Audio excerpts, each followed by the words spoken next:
It's not like I can just hop on a boat and go fishing with no permits. I personally need 4 permits to fish for one species. I need a commercial fishing license, fisherman's receiver's license to sell to restaurants and the public. Then I need a boat license, and then I need a limited entry sea urchin permit. You can't just go and buy any of them. Some permits for different species you can, but most of them are limited entry. There's only a few that is open access, which means anybody can fish it. They have like certain hook requirements or certain pole requirements. So that is just the permits alone, and I need those every year. And then on top of that, you have to fill out your logbooks, which is where you fish, how much you caught, the location that you're fishing every single day, and then every month you need to send that in.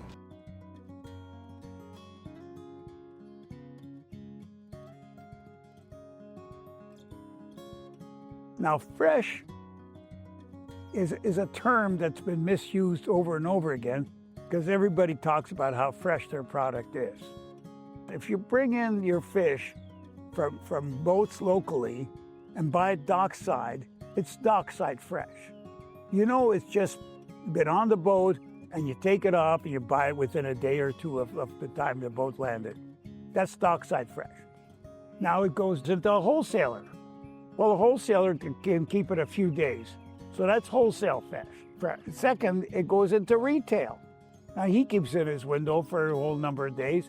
That's retail fresh.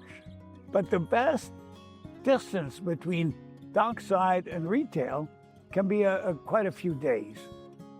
If you bring in fish from 4,000 miles away, by the time they arrive here, it's called fresh. But that's a misnomer, a complete misnomer. And it fails to understand that you can't have fish sitting on a jet for 4,000 miles without thinking how much damage it does to the earth.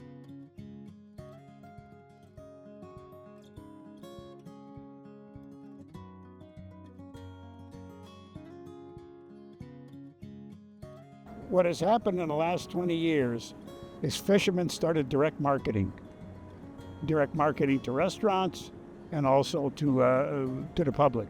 Before that, we offloaded at the docks, put your fish on the docks. Some processor or middleman came and picked it up and took it to where he was going.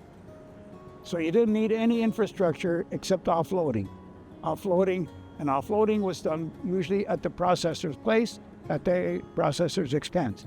When that changed, we realized that we didn't have any of the infrastructure for ourselves. The processors had it, we didn't need it. So we started direct marketing, but we couldn't keep it on ice. We didn't have ice. We didn't have the refrigeration.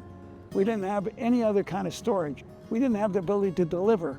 All this infrastructure had to be reinvented for the fishermen. And if you were going to do that, it's even more important to have a manager for that, a management structure of the fishermen. But if you had like a storage facility, ice, some sort of offloading, you could have more fish and better fish for longer. Not just that, but in all of San Diego, there's only 2 commercial fishing marinas. That's crazy.